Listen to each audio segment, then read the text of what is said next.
Assalamualaikum warahmatullahi wabarakatuh. Yang terhormat kepada Bapak dosen mata kuliah Ilmu Fikih serta teman-teman mahasiswa IPS 3 yang berbahagia. Kami dari kelompok 3 akan menjelaskan tentang pengertian macam-macam najis dan hadas berdasarkan Al-Quran dan hadis. Silahkan teman-teman mahasiswa untuk menyimak penjelasan dari kelompok kami. Assalamualaikum warahmatullahi wabarakatuh. Perkenalkan, nama saya Gilang Saputra Wirawan dari kelompok 3. Saya akan menjelaskan tentang apa itu najis dan macam-macam najis. Secara bahasa, najis bermakna al-qadharoh yang artinya adalah kotoran. Sedangkan secara istilah, najis menurut definisi As-Syafi'iyah adalah sesuatu yang dianggap kotor dan mencegah sahnya sholat tanpa ada hal yang meringankan. Dan menurut definisi Al-Malikiyah, najis adalah sifat hukum suatu benda yang mengharuskan seseorang tercegah dari kebolehan melakukan sholat bila terkena atau berada di dalamnya. Macam-macam najis yaitu terdapat najis mukhafafah, najis mutawasito, dan najis mughalladho. Nah, yang pertama najis mukhafafah, yaitu yang bisa diartikan najis ringan, seperti halnya kencing anak kecil yang masih minum susu ibu, yang bisa dibilang anak yang belum makan apa-apa, atau anak kecil yang berusia kurang dari 2 tahun. Yang kedua najis mutawasito, yaitu najis sedang. Ada beberapa contoh najis mutawasito, yaitu kotoran hewan, darah, nanah, sesuatu yang dikeluarkan pada saat muntah, kotoran hewan, kotoran orang, bangkai kecuali manusia, ikan, dan belalang. Najis mutawasito terbagi menjadi 2, yaitu najis hukmiyah dan najis ainiyah. Najis hukmiyah yaitu najis yang sudah tidak nampak bentuk atau rupa dari najis tersebut, baik rasa, warna, ataupun bau dari najis tersebut sudah tidak ada. Akan tetapi, karena tempat najis tersebut sudah tidak ada, maka belum disucikan, maka tidak dapat dihukumi suci. Najis ainiyah. Najis ainiyah yaitu najis yang masih terdapat warna, rasa, dan bau, atau dengan kata lain, najis ainiyah adalah najis yang masih nampak bentuk atau rupa dari najis tersebut. Yang ketiga, yang terakhir, yaitu najis mughalladho, yaitu najis yang tergolong berat, di mana contohnya anjing, babi, air liur anjing, air liur babi, dan sejenisnya. Dari Abu Hurairah, beliau berkata bahwa Rasulullah SAW bersabda, cara mensucikan bejana di antara kalian apabila dijilat anjing adalah dicucikan sebanyak 7 kali dan awalnya dengan tanah. Ya, kurang lebihnya seperti itu. Mohon maaf apabila ada salah kata. Terima kasih. Wassalamualaikum warahmatullahi wabarakatuh. Assalamualaikum warahmatullahi wabarakatuh. Perkenalkan, nama saya Muhammad Thayyib. Saya dari kelompok 3. Di sini saya akan menjelaskan tentang macam-macam najis dan macam-macam air yang dapat mensucikan dari najis.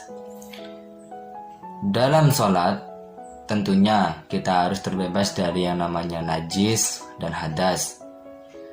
Dalam kitab Safinatun Najah yang ditulis oleh Syekh Salim bin Samir Al-Hadrami, disebutkan bahwa ada 3 macam najis. Yang pertama, najis besar atau najis mughalladho. Yang kedua, najis ringan atau najis mukhafafah. Dan yang ketiga yaitu najis sedang atau mutawasito. Najis besar atau najis mughalladho yaitu najis yang disebabkan oleh anjing, air liur anjing, babi, atau yang lahir dari salah satunya.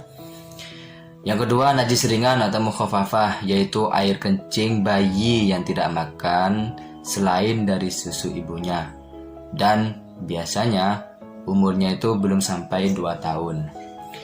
Yang ketiga, najis sedang atau najis mutawasito yaitu semua najis selain 2 yang telah saya sebutkan tadi. Selanjutnya, bagaimanakah cara mensucikan ketiga najis tersebut? Yang pertama, najis besar atau najis mughalladhah.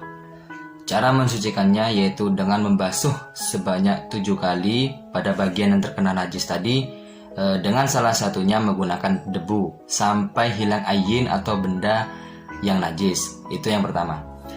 Yang kedua, najis ringan atau najis mukhafafah. Bagaimana cara mensucikannya? Yaitu dengan memercikkan air secara menyeluruh dan menghilangkan ayin yang najis. Yang ketiga, najis sedang atau mutawasito. Nah, pada najis sedang ini atau najis mutawasito ini terbagi menjadi 2 bagian, yaitu ainiyah dan hukmiyah. Apa itu ainiyah? Ainiyah yaitu najis yang masih nampak warna, bau, ataupun rasanya. Dan cara mensucikannya yaitu dengan menghilangkan sifat najis yang masih ada. Lalu najis hukmiyah yaitu najis yang tidak nampak warna, bau, dan rasanya. Maka cara mensucikan najis ini cukup dengan mengalirkan air pada benda yang terkena najis tersebut. Wallahu a'lam bishawab. Itu tadi macam-macam najis dan cara mensucikannya. Selanjutnya, Assalamualaikum warahmatullahi wabarakatuh. Perkenalkan, nama saya Firdatul Hasanah. Saya akan menjelaskan tentang pengertian hadas besar.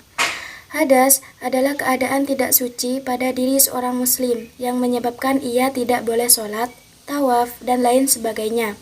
Hadas menurut cara mensucikan dibedakan menjadi 2 macam, yaitu hadas besar dan hadas kecil. Hadas besar adalah hadas yang harus disucikan dengan cara mandi. Contoh hadas besar, haid, junub, nifas, dan keluar mani. Mandi untuk membersihkan diri dari hadas dinamakan mandi wajib atau mandi besar. Mandi wajib atau mandi besar dilakukan dengan cara meratakan seluruh air ke semua bagian tubuh.